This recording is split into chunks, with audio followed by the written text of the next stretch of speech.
জাতি তো প্যারালাইসিস রোগী টাইপের হয়ে গেছে। অন্যায় দেখলেও যেন মনে হচ্ছে দেখতেই পাইনি। আর অথচ ওমর ফারুক শুধু চিঠিটা লিখেছে, লিখে পাঠিয়েছে রোমের সম্রাটকে। পৃথিবীর দাদা তখন রোম, আমেরিকা আজকে যা দাদা, এর থেকে সুপার পাওয়ার তখন রোম ছিল।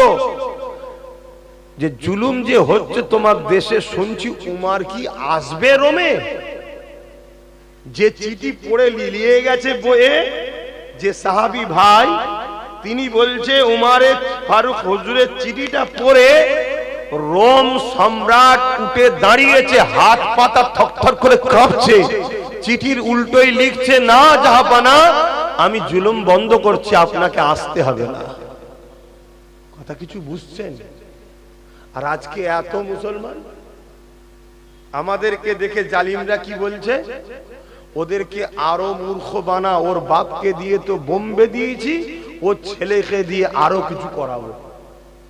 কি করছে না করেন? বোঝেন,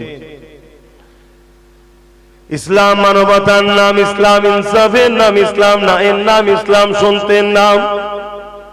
এ না জওয়ানেরা, তরুণেরা, বাপেরা, ইসলাম শুধু নামাজ দেয়নি, ইসলাম শুধু রোজা দেয়নি, ইসলাম শুধু হজ দেয়নি। ইসলাম আমাদেরকে দিয়েছে ক্ষুধার্ত মানুষকে খানা খাওয়ানো, ইসলাম আমাদেরকে দিয়েছে বিধবার অধিকার দাও, ইসলাম আমাদেরকে দিয়েছে সমাজে ন্যায় প্রতিষ্ঠিত করো, ইসলাম আমাকে দিয়েছে সমাজের গরিবের মানুষের পাশে দাঁড়াও। এ না জওয়ানের আল্লাহ নবী জানিয়ে দিলে, আমার আল্লাহ কোনদিনের জন্য জালিমদের সাথে থাকে না, আমার আল্লাহ পাক সর্বসময় মজলুমদের সাথে থাকে। যার সাথে আল্লাহ আছে আপনি তার সাথে থাকবেন না? থাকবেন না। আজকে জালিম আর মজলুমের লড়াই হচ্ছে না, হয় না? এবার আপনি জালিমদের পক্ষে থাকবেন না মজলুমদের? আলহামদুলিল্লাহ, আল্লাহ শুকরিয়া, আল্লাহ আমাকে মজলুমদের সাথে রেখেছে, গরিবদের সাথে, অসহায়দের সাথে আল্লাহ আমাকে রেখেছে। আমি গরিবদের হয়ে কথা বলি, শুনছেন? অসহায়দের হয়ে কথা বলি, বিধবাদের হয়ে কথা বলি, এতিমদের হয়ে কথা বলি, মুসলিমদের হয়ে কথা বলি। সে অমুসলিম হলো তাদের হয়েও কথা বলি। আল্লাহ শুকরিয়া, আল্লাহ এই দিকে রেখেছে। আপনারা এই দিকে আছেন তো নাকি? ভাইরা, নওজওয়ানেরা, তরুণেরা, আল্লাহ যারা অন্য কাউকে ভয় করবেন না, যারা শুধুমাত্র আল্লাহকে ভয় করে, ওয়ালিমান খাফা মাকামা রাব্বিহি জান্নাতান, আমার আল্লাহ তাদেরকে দুটো জান্নাত দেবে। এ নওজওয়ানেরা, তরুণেরা, এ নবী পাকের প্রেমিকেরা, আল্লাহকে ভয় করো, আল্লাহ ছাড়া অন্য কাউকে ভয় করবেন না। কেননা দুনিয়া জমিনটা দুদিনের, আজ আছেন কাল্লায়। মনে রাখবেন, আল্লাহ পাকের ফায়সালা ছাড়া দুনিয়ার কারো কোনো ক্ষমতা নাই। আপনি যখন দুনিয়া জমিনে আসবে, তার থেকে কোটি কোটি বছর আগে আপনার যখন রূহটা তৈরি হয়েছে, এই রূহ তৈরি হওয়ার 50,000 বছর আগে আল্লাহ পাক আপনার তকদিরকে লিখে দিয়েছে কি হবে দুনিয়া জমিনে। আজকে দিনে সুরিয়া গ্রামে আমার জলসা ছিল 6টা থেকে 6:15 মধ্যে আমি ঢুকবো। এই যে 15-16 সেকেন্ড মিনিট পরে যে এসেছি, এটাও আল্লাহ পাকের খাতাতে লেখা রয়েছে। আমি আস্তে আস্তে কোন জায়গায় নামাজ পড়বো, কোথায় দাঁড়াবো, কোথায় কি করব, কোথায় খাবো, সবকিছু আমার আল্লাহ লিখে রেখেছিল। আমি খাবার 8 ঘন্টা আগে পর্যন্ত জানতাম না আমার সন্ধ্যার খাবারটা কোথায় হবে। যে জায়গাতে এক বড় কল্পনায় আসে রে, আজকে সন্ধ্যের খাবারটা সেই জায়গাতে আল্লাহ খাওয়ালো। কি খাবো সেটাও আল্লাহ লিখে রেখেছিল, সেই রেজেক্টে আল্লাহ আমাকে দিলে। এ যুবকেরা, তরুণেরা, আপনার কবে মরণ হবে, কবে কি খাবে, কোন জায়গায় আপনার মরণ হবে, কিভাবে হবে, সবকিছু আল্লাহ পাক তাকদীরে লিখেছে। আপনি যদি জালিমের পক্ষে থাকেন, শক্তিশালী পক্ষে থাকে, নেতা নেত্রীর পক্ষে থাকে, বাদশার পক্ষে থাকে, যদি মনে করেন আমি এই পক্ষে থাকলে বেঁচে যাব, এটা আপনার ভুল ধারণা। আর আপনি যদি জালিমদের বিরুদ্ধে লড়াই করতে নেবে, আপনি যদি মনে করেন লড়াই করলে আমি মারা যাব, এটা আপনার ভুল ধারণা। তার একটা ছোট্ট নমুনা দিই। ইসলামের একজন মহানায়ক, যিনার নাম হলো হযরত সাইয়্যিদুনা খালিদ বিন ওলীদ। এই খালিদ বিন ওলীদ যিনি একটা সময় রাসূলুল্লাহর বিরুদ্ধে ছিল, উহুদের যুদ্ধের ময়দানে এই খালিদ বিনের নেতৃত্বে আমার নবী পাকের সাহাবা হুজুরদের মধ্যে 70 জন সাহাবা হুজুর শহীদ হয়ে গিয়েছিল। এই খালিদ বিন ওলীদ একটা সময় আবার হিদায়াত হয়ে যায়, পরিবর্তন হয়ে যায়, হয়ে যাওয়ার পরে আমার রাসূলুল্লাহর পক্ষে দাঁড়িয়ে, ইসলামের পক্ষে দাঁড়িয়ে, আল্লাহর পক্ষে দাঁড়িয়ে 120 থেকে 25টা লড়াই করেছে। প্রতিটা লড়াইয়ে যখন খালিদ বিন ওলীদ যেত, খালিদ বিন ওলীদ বলতে লেগেছে, আমি দূরে কাদ নফল নামাজ পড়ে আল্লাহর কাছে দোয়া চাইতে থাকতাম, ও রব্বি আল্লাহ, আপনার দ্বীনের জন্য লড়াই করতে করতে, গরিবের পক্ষে লড়াই করতে করতে, আপনার সৃষ্টির পক্ষে লড়াই করতে করতে, আপনার হাবিবের পাশে দাঁড়িয়ে লড়াই করতে করতে আমি খালিদ বিন ওলীদের আল্লাহ যেন শহীদের মরণটা নসিবে হয়। এই যে যতগুলো লোক আছি আমাদের এখানের মধ্যে কে কে আছে যে কোনোদিন মরবে না? বলবেন তো? একটা লোক নেই এর মধ্যে যে সারা জীবন থাকবে, সবাই মরে যাবে। তাই ও আবার বলছে সে ওলি নেই, কেন ওলি বেঁচে থাকে নাকি? তাহলে মরণ তো সবার হবে নাকি? আস্তে, অত বেশি বকাবার ভালো না। সুযোগ দিয়েছি বলে কাঁধে উঠতে যাওনি আবার, শুনছেন তো নাকি? তাহলে মরণ তো সবারই হবে। কিন্তু খালিদ বিন ওলীদ বলছে আমি প্রতিটা যুদ্ধ 120 থেকে 25টা লড়াই করেছি। ও লড়াই তো লড়াই, কেমন লড়াই শুনবেন, একটা লড়াইয়ের কথা বলছি। ওই রোম এম্পায়ারদের সঙ্গে লড়াই হচ্ছে। খালিদ বিন ওলীদের সৈন্য সংখ্যা হচ্ছে, উনি নেতৃত্ব দিচ্ছে 3000, আর রোম এম্পায়ারদের সৈন্য সংখ্যা হচ্ছে 2 লক্ষ। এই লড়াই তো খালিদ বিন ওলীদের নেতৃত্বে আল্লাহ আমাদের বিজয় দিয়েছে। জোরে বলুন সুবহানাল্লাহ। খালিদ বিন ওলীদ বলছে আমি এত দোয়া চাইছি যে আল্লাহ যদি আমার শহীদ নসিব করে, শহীদ নসিব করে। কেন শহীদের মরণটা হলো সব থেকে উত্তম মরণ, যে মরণ কিয়ামতের দিনে ওই অবস্থায় উঠাবে যে অবস্থায় দুনিয়াতে সে ইন্তেকাল করেছে, ওই অবস্থায় তাকে উঠানো হবে এবং বেহিসাব জান্নাত যাবে। জোরে বলুন সুবহানাল্লাহ। যে কঠিন দিন, মাথার গিলুগুলো গলে গলে নাক দিয়ে পড়বে, শরীর থেকে পাসিনা ঝরতে থাকবে। এই কঠিন দিনে তো যেখানে সবাই নফসি নফসি, আমার কি হবে, আমার কি হবে। হে যুবক, ওই দিনে আল্লাহ রসুলের জন্য যারা কুরবান হয়েছে, আল্লাহ রসুলের জন্য কুরবান মানে এতিমের উপরে জুলুম হয়েছে, তুমি এতিমের পক্ষে দাঁড়িয়েছো। জালিম যদি দেশের প্রধানমন্ত্রী হয় তারও বিরুদ্ধে লড়াচ্ছ। যেখানে দেখেছো অসহায়ের উপরে জুলুম হয়েছে, গরিবের হক মারা হচ্ছে, তুমি গরিবের পক্ষে আওয়াজ তুলেছো।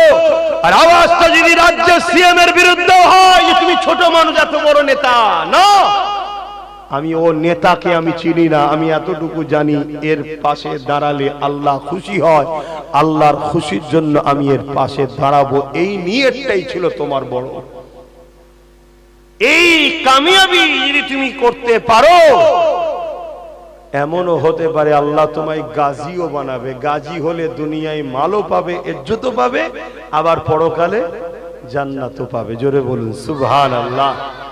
কিন্তু শহীদ এত বড় সম্মান, আল্লাহ রসুল বলছেন পিপিলিকা কামড়ালে যেমন মানুষের কষ্ট বুঝে যায়, ওর থেকেও কম কষ্ট হলো শহীদ যখন হয় ওর জানটা বেরোয়, ওর থেকেও কম কষ্টে জান বেরিয়ে যায়। জোরে বলুন সুবহানাল্লাহ।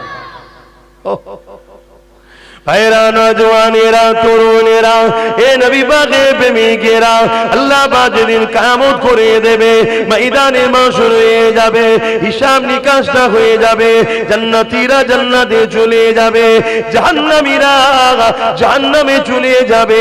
এই সময় আমার আল্লাহ পাক 70,000 নূরের পর্দাকে সরিয়ে দিয়ে জান্নাতি দিগকে দিদার দেবে। তার আগে মুহূর্তে আল্লাহ জিজ্ঞাসা করবে, হে আমার বান্দা বান্দীরা, দুনিয়া জমিনে তোমরা ছিলে, আমি আল্লাহ আমাকে তোমরা দেখোনি, কিন্তু আমার উপরে তোমরা ঈমান এনেছিলে।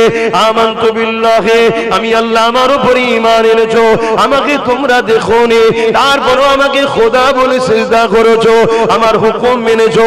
আমি যে কোনো খেতে নিষেধ করেছি খাওনি, যে কোনো করতে নিষেধ করেছো করোনি, যে কোনো করতে বলেছি করেছো। হে আমার বান্দা বান্দীরে, আজ আমি আল্লাহ ওয়াদা করেছিলাম তোমাদেরকে জান্নাত দেবো, এই জান্নাত আমি তোমাদেরকে দিলাম। বলো তো দেখি, তোমাদের কাছে দুনিয়াটা বেশি পছন্দ না আমার জান্নাতটা বেশি পছন্দ? জান্নাতীরা সবাই বলে উঠবে, ও রব্বি আল্লাহ, দুনিয়া কোথা আর জান্নাত কোথা? জান্নাতের তো কোনো তুলনা হতে পারে না।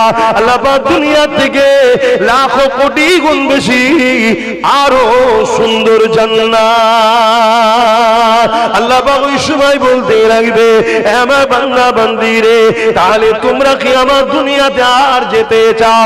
সবাই বলবে, না আল্লাহ, ওই দুনিয়াতে আর যেতে চাই না, আমরা আপনার জান্নাতে থাকতে চাই, এই নিয়ামতকে ভোগ করতে চাই, এখানে হাসি খুশিতে থাকতে চাই।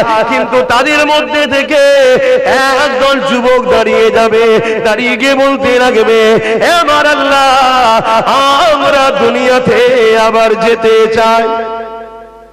শুনছো যুবক, আবার দুনিয়ায় যেতে চাই। আল্লাহ পাক জিজ্ঞাসা করবে, বান্দারে, দুনিয়ায় এমন কি নিয়ামত পেয়েছো যেটা আমার জান্নাতে পাচ্ছ না? দুনিয়া কি জান্নাতের থেকেও ভালো? ওই সময় তারা বলতে লাগবে, না আল্লাহ পাক, দুনিয়া তো অনেক নোংরা জায়গা, দুনিয়া অনেক কষ্ট খারাপ জায়গা, জান্নাত তো অনেক সুন্দর শান্তি জায়গা, জান্নাতের তুলনা দুনিয়ার সঙ্গে হতে পারে না, জান্নাত এত ভালো জায়গা। তবে আল্লাহ পাক, আমি আবার দুনিয়া এই জন্য যেতে চাই। কেন বান্দা দুনিয়ায় যেতে চাও? যুবক শোনো শোনো শোনো শোনো। ওই সময় তারা বলতে লাগবে, ও রব্বি আল্লাহ পাক, দুনিয়া জমিনে আপনার পক্ষে দাঁড়িয়ে আপনাকে খুশি করার জন্য আল্লাহ যে জানটা দিয়েছিলেন, ওই জানটা যখন আপনার পক্ষে দাঁড়িয়েছিল, আপনার পক্ষে থাকার জন্য, আপনার পক্ষে কথা বলার জন্য, আপনার হয়ে কথা বলার জন্য, আপনাকে পিয়ার করার জন্য যে জানটা আপনি দিয়েছিলেন, ওই জানটা যখন জালিমরা কেড়ে নিচ্ছিল, অর্থাৎ জালিমদের আঘাতে ওই শহীদটা যখন হয়ে যাচ্ছিল, জানটা যখন চলে যাচ্ছিল, আমাদের মনের মধ্যে এত খুশি হয়েছিল যে আল্লাহ দিয়া জান আমরা আমার আল্লাহর জন্য দিচ্ছি।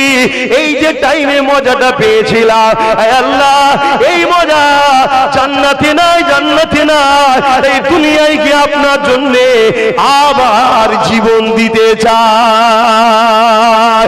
আরো জোরে বলুন সুবহান, আরো জোরে বলুন সুবহান। যুবক রে, কি নেশায় পড়ে গেলাম আমরা। এ ধোকা, এ ধোকা, এ দুনিয়া ধোকা, এ দুনিয়ার ধোকায় পড়ে গেলাম। মুসলিম ঘরের ছেলে আজকে মসজিদ মাদ্রাসা কবরস্থানের দুশ্মন হয়ে গেলাম। আব্বাস কি অন্যায় করেছে? আব্বাসের খারাপিটা কি? আব্বাস কি ভুল বলেছে? আব্বাস নাইকে নাই বলে, অন্যায়কে অন্যায় বলে, ভালোকে ভালো বলে, চোরকে চোর বলে, অলিকে অলি বলে, ডাকাতকে ডাকাত বলে, খুনিকে খুনি বলে। এটা অন্যায়। কিন্তু আজ আমার কওমের এক শ্রেণী মানুষের কাছে এটাই তো অন্যায় হয়ে করে ফেলেছি আমি, যে আপনি আসবেন, নামাজের কথা বলবেন, রোজার কথা বলবেন, দোয়া করবেন, চলে যাবেন। অত খুলে বলার কি দরকার? আরো তো অনেক লোক আছে ওয়াজ করে, কই কারো বিরোধী তো করি না, কথা শুনছেন তো নাকি? মনে রেখে দিও, আল্লাহ ছাড় ফেরাউনকেও দিয়েছিল, ছেড়ে কিন্তু দেয়নি। ছাড় আল্লাহ নমরুদকেও দিয়েছিল, ছেড়ে দেয় না। আজ আমার ফটোকে এআই করা হচ্ছে, আমার ফটোকে এআই করা হচ্ছে, নোংরা নোংরা ছবি বার করা হচ্ছে, মাথায় টুপি কপালে তিলক লাগিয়ে দেওয়া হচ্ছে, বিজেপির লোকেদের সঙ্গে আমার ফটোকে সেটিং করা হচ্ছে, যাতে করে এ জাতি মনে করে আব্বাস বিজেপির লোক, আব্বাসের কথা শুনবে না। যখনই শুনবে না আমাদের মতো চোর গুণকে তখন সাপোর্ট করবে জাতি। এই কথা শুনছেন তো? এই পরিকল্পনা করা হচ্ছে, আমার আজকে কাটিং করা হচ্ছে, আগে পিছুর কথাকে এডিট করে সেটিং করা হচ্ছে।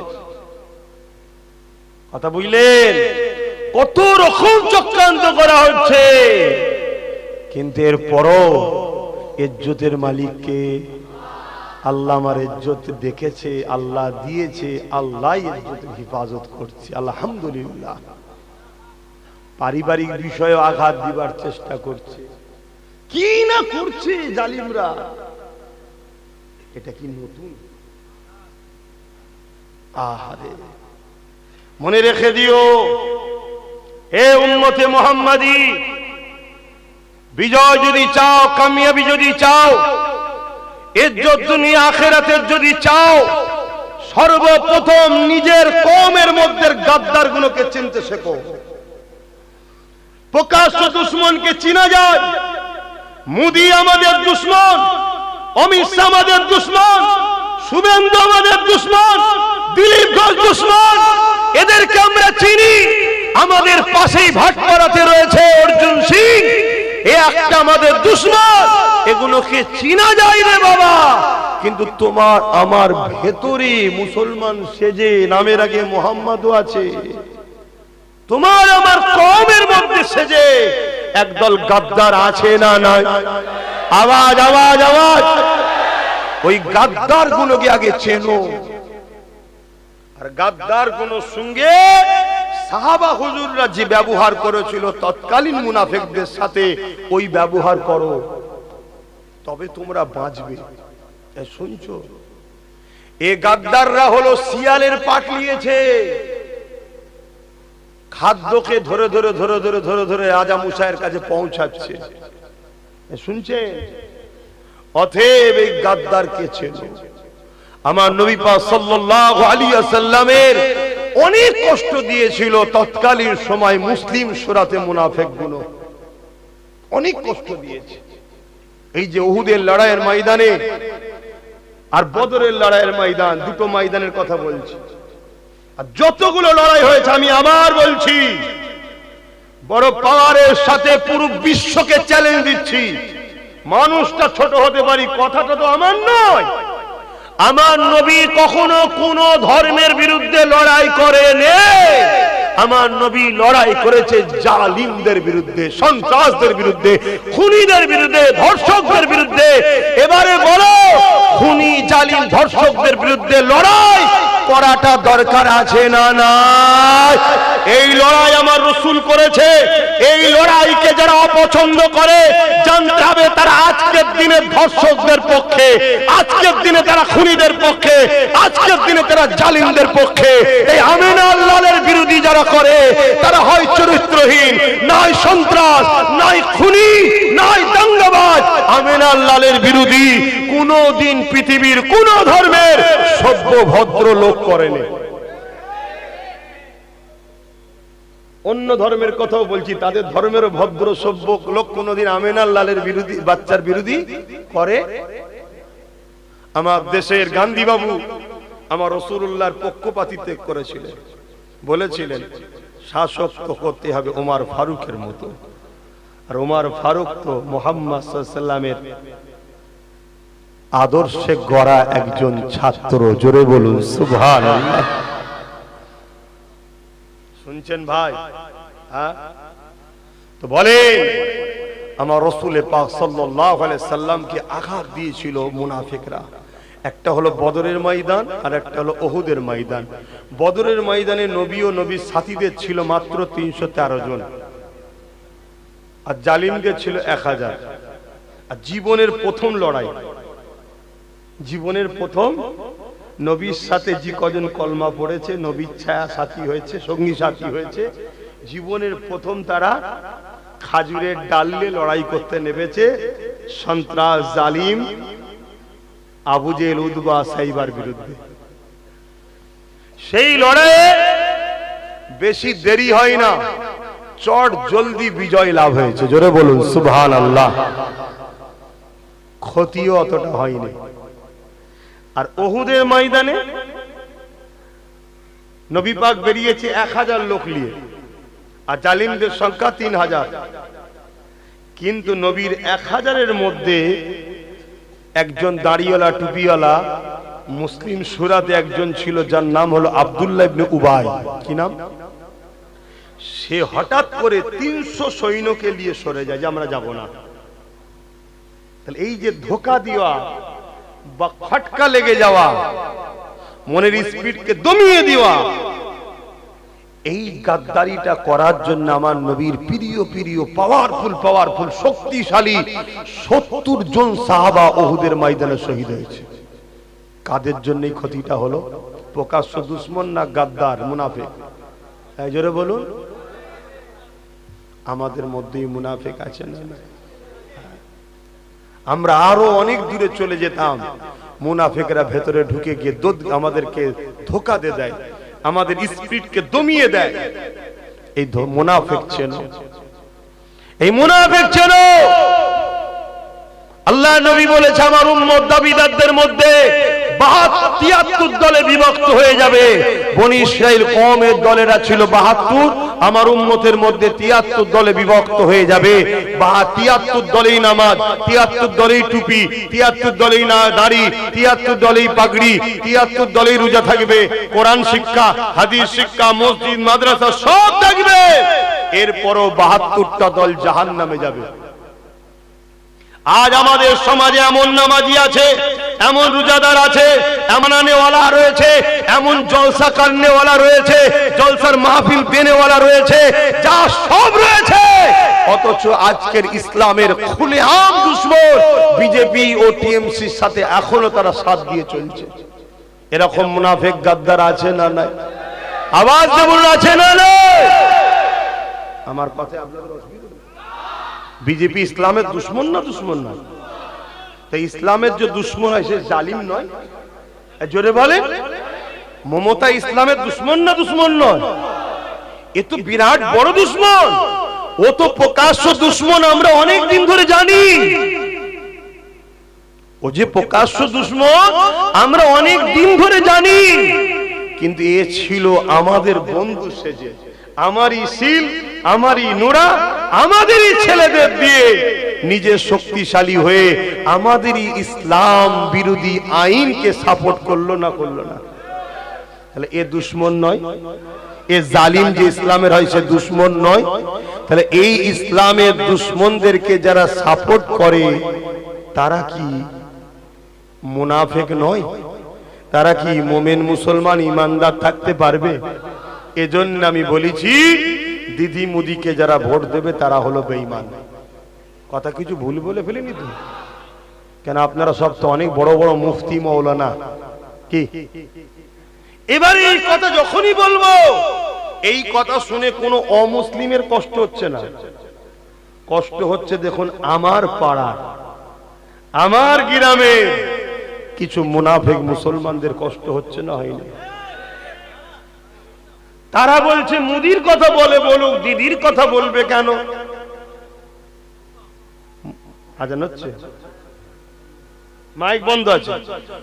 মুদির কথা বলছে বলুক, দিদির কথা বলবে কেন? শুনছেন তো নাকি? আরে ঠিক সময় মাইকটা ওর বন্ধ, তো তখন বলাও যাবে না, একটু পরে বলি। একবার দরুদ শরীফ আল্লাহুম্মা সাল্লি আলা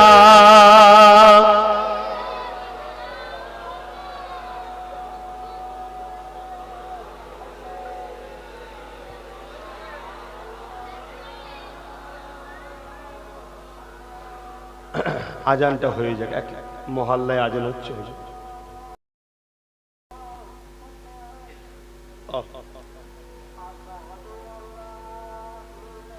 নামাজ কটাই হবে? আচ্ছা, আজানের পরে একবার বন্ধ করতে। হ্যাঁ হ্যাঁ।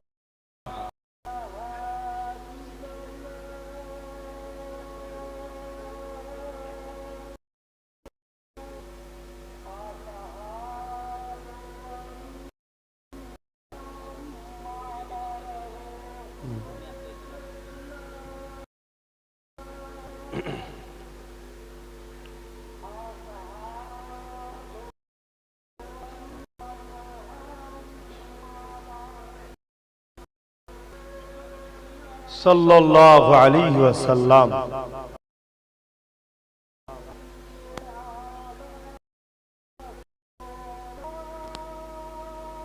লা হাওলা